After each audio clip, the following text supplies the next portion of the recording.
So let me get this straight. You want me to come to an auxiliary gym in New Mexico to call a pickup game between a bunch of old guys? Well, it's not exactly a pickup game. We're semi-organized. We wear mesh jerseys. Oh, mesh jerseys, well. Come on, Lou, this can't be any worse than when you and I called that Clemson-Wake Forest baseball game from a card table behind the backstop in the rain. Yeah, I remember that, but I've kind of spent my whole life trying to get past that, too. Could be fun.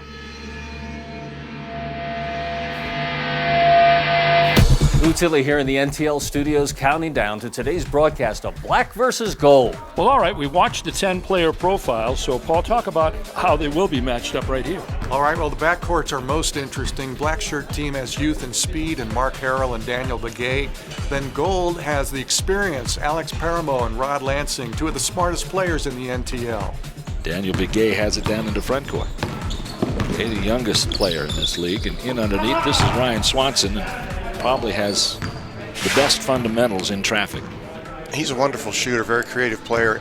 Watch Rod Lansing almost make the steal. Rod is known for his team defense. He's moving toward the ball if you can have a crack at it. Nice little fadeaway banker. It's a shot that Ryan can make. It's about 25 or 30 players, aged 28 to 70. Maintenance guys, accountants, librarians, professors, university VPs. Some have been playing together for 30 years, most for at least 15. About a third are actually pretty darn good, and they raise the play of everyone. Rod is probably one of the most reliable players that we have, both offense, defense. He never runs out of energy either. And I get on him a little bit of not shooting. I don't think he shoots enough because he can knock down shots from anywhere on the floor. He has a mid-range jump shot. He can shoot the three. He can get to the rim. Pump fakes you very well. He looks like he's going to pull the three, and he gets you up, and he's at the rim, you know. Vihill's turn to shine. He's in red this time. Crossover left, and then crossover right, and pull up in the paint, ready for a tip-in, but it drops. Point red, game red. I do like to jump. Sometimes he gets so high, he doesn't even know, like, he's right there, and he kind of like, whoa. So it's kind of funny to watch. Next, it's Galloway again, helped only a little by a Paul Ingles pick on Rich Wood. Galloway works through the paint, pulls the trigger, and uses all the rim, and gets it. Mark Harrell is just one of the fastest guys that I've ever played against. If he crosses you over and he beats you, there's just no catching him. The days he's on, and there's no stopping him.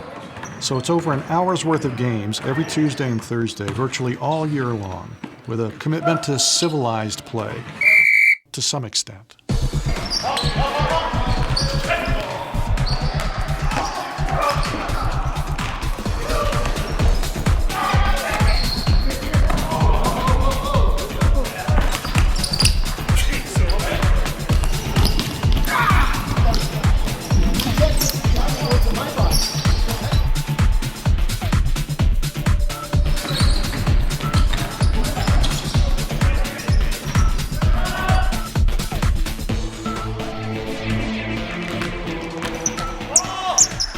I do think that basketball is one of those kind of workshops for life because it's complex, because it involves other people, because you have to make choices in the moment, not just about basketball, but how you're going to relate to this guy who just fouled you or the guy who's in your face because of something you did.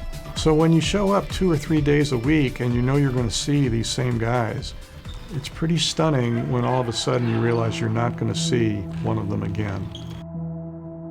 Hector Torres had been an English professor at UNM for more than 20 years. Stefania Gray was a grad student in literature and cultural studies. Today, students and faculty dealt with the shock of those murders after police in UNM officially named the victims. It was a shock, man, to think that somebody just no longer existed. And also, I mean, you know, I still occasionally imagine his last moments, and I just think, man, you know, the guy was executed, you know. And so, you know, I was shocked by it, but it didn't come out of the total blue because I knew that there was stuff happening in his personal life that was really tough. It was difficult. It was difficult. My God. And then wasn't that much further after that than Daniel, right? Daniel Sanchez had died in a motorcycle accident, hit by a drunk driver who was driving a truck. And essentially, it sure sounded like Daniel gave his life to save his daughters by taking that hit.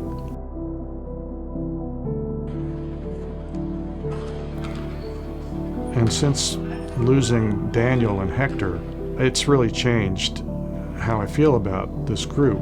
Because, frankly, when I do see them every week, I kind of want to put my arms around them and give them the biggest hug possible. And I do that some, and I think it makes some of the folks a little uncomfortable.